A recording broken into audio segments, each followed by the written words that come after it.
السلام علیکم ورحمۃ اللہ وبرکاتہ۔ ریڈیو قطر آپ سے مخاطب ہے۔ سیف الرحمان سے آج کا دوسرا نشریہ سماعت فرمائیے۔ ابتدا میں پیش خدمت ہے اہم خبروں کا خلاصہ۔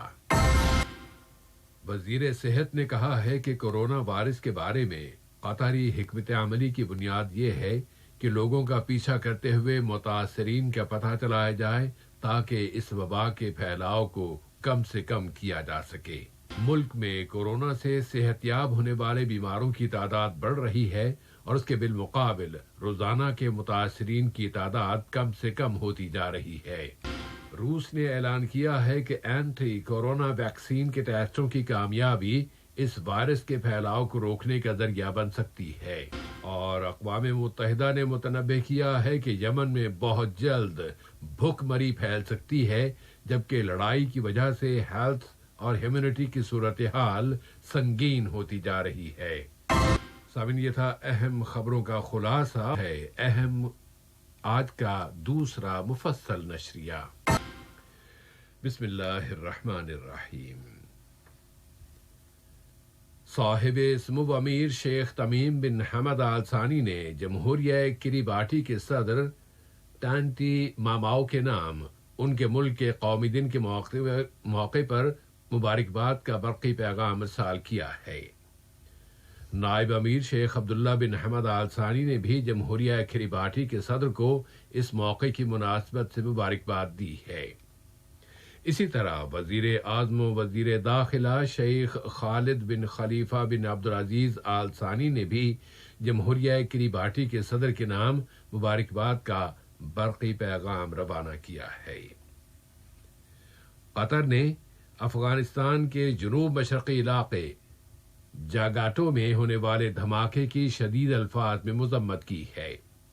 اس دھماکے میں عورتوں اور بچوں سمیت کئی اشخاص جاں بحق اور زخمی ہو گئے ہیں۔ وزارت خارجہ نے اپنے ایک بیان میں قطر کے مستقل موقف کو دہرایا ہے کہ وہ تشدد اور دہشت گردی کو مسترد کرتا ہے، خواہ اس کی وجوہات و اسباب کچھ بھی کیوں نہ ہوں۔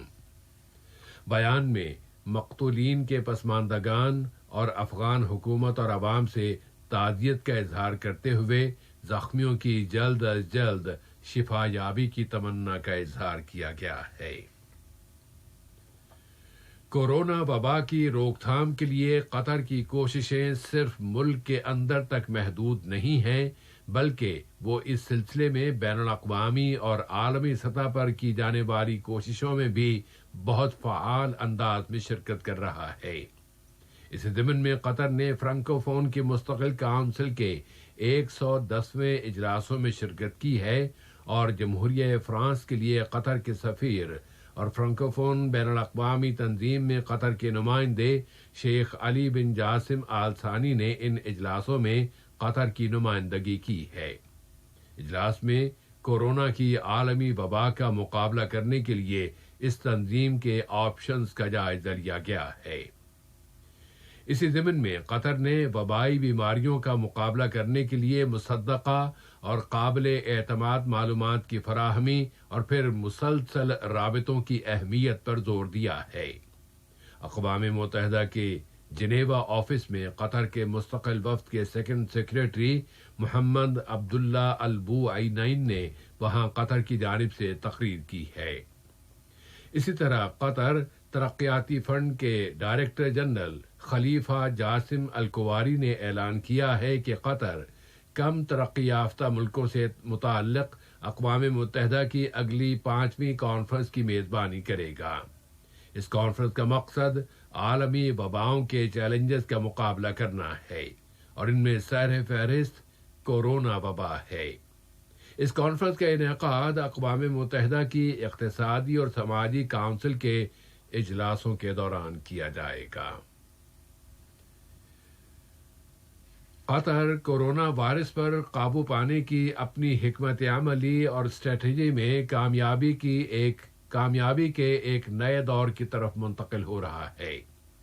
وزیر صحت عامہ ڈاکٹر حنان محمد الکواری نے کہا ہے کہ کورونا وبا کے بارے میں ملک کی حکمت عملی کی بنیاد یہ ہے کہ معاشرے اور سماج کے افراد کے ٹیسٹ کیے جائیں اور پھر متاثرین کا پتہ چلاتے ہوئے انہیں کوارنٹائن میں رکھا جائے تاکہ اس وبا کے پھیلاؤ کو کم سے کم کیا جا سکے۔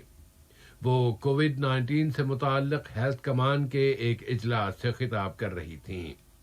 وزیر صحت نے اس ٹیم کی کوششوں کو نہایت قیمتی اور گراں قدر بتایا ہے۔ تو یہ ہیں قطر کی اچیومنٹس کہ اس وائرس کے پیک ٹائم کے بعد سے اب تک کے ایک دن کے متاثرین کی کم سے کم تعداد اب سامنے آ چکی ہے۔ وزارت صحت نے بتایا ہے کہ گزشتہ 24 گھنٹوں کے دوران کورونا وائرس کے 470 نئے کیسز رجسٹر ہوئے ہیں، جبکہ مزید 809 بیمار اب صحت یاب ہو گئے ہیں۔ اس طرح ملک میں اس بیماری سے صحت یاب ہونے والوں کی مجموعی تعداد اب 99,743 ہو گئی ہے۔ مزید ایک مریض فوت ہو گیا ہے۔ تو شفا پانے والوں کی تعداد میں مسلسل اضافہ اور روزانہ کے متاثرین کی تعداد میں مسلسل کمی ان کوششوں کا پھل ہے جن میں نرسنگ سمیت صحت کے تمام شعبے بھرپور طریقے سے حصہ لے رہے ہیں۔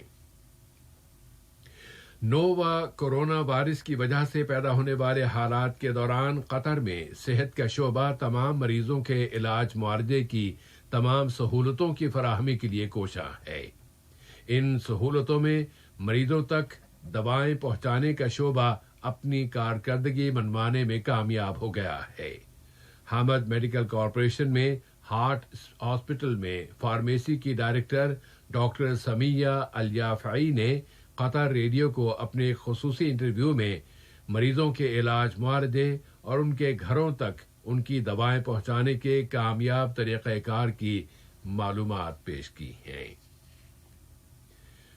اب اس وقت اگر دنیا میں کورونا وائرس کی صورتحال جاننا چاہیں گے تو اب دنیا میں اس وائرس کے متاثر ہونے والوں کی تعداد 13 ملین کے قریب ہو گئی ہے اور اب تک 5,70,000 بیمار اس بیماری سے وفات پا گئے ہیں، جبکہ صحت یاب ہونے والوں کی تعداد 7.5 ملین سے زیادہ ہے۔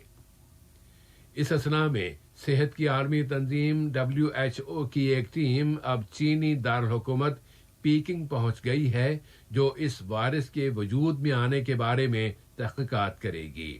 اس ٹیم میں جانوروں کی صحت اور وبائی بیماریوں کے ماہرین شامل ہیں۔ ادھر روس نے اعلان کیا ہے کہ اینٹی کورونا ویکسین کے ٹیسٹوں کی کامیابی اس وائرس کے پھیلاؤ کو بریک لگانے کا ذریعہ بن سکتی ہے۔ لیبیا کے تازہ ترین حالات میں وہاں کی اسٹیٹ سپریم کونسل نے خالد المشری کو اگلے سیشن کے لیے بھی اپنا سربراہ منتخب کر لیا ہے۔ دوسری جانب حفتر کی فوجوں نے اعلان کر دیا ہے کہ لیبیا کے تمام آئل فیلڈ اور تیل برآمد کرنے والی تمام بندرگاہیں بند کر دی گئی ہیں۔ حفتر کی فوجوں نے اب تیل کی برآمدات دوبارہ شروع کرنے کے لیے متعدد شرطیں پیش کر دی ہیں۔ شام سے متعلق خبر یہ ہے کہ بین الاقوامی سلامتی کونسل نے ترکی کے ساتھ جڑی ہوئی ایک گزرگاہ کے راستے امداد کی سپلائی کے طریقہ کار کی مدت میں توسیع کی قرارداد منظور کر لی ہے۔ شام کے شمال مغربی علاقے میں لوگوں کی انسانی مدد کرنے کی کوششوں کو آگے بڑھانے کے لیے اس قرارداد کی منظوری ایک اہم موڑ کی حیثیت رکھتی ہے۔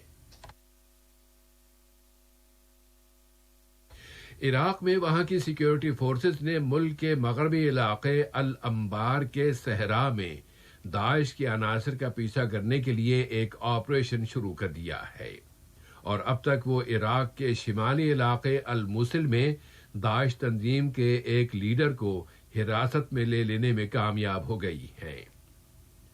ادھر صومالیہ میں وہاں کی فوج نے ملک کے وسطی جنوبی علاقے شبیلی میں تحریک نوجوانان کے عناصر کے خلاف ایک سیکیورٹی آپریشن کیا ہے۔ یمن میں لڑائی اور قتال جاری ہے اور وہاں صحت اور انسانی صورتحال سنگین تر ہوتی جا رہی ہے۔ اقوام متحدہ نے تو متنبہ کر دیا ہے کہ یمن میں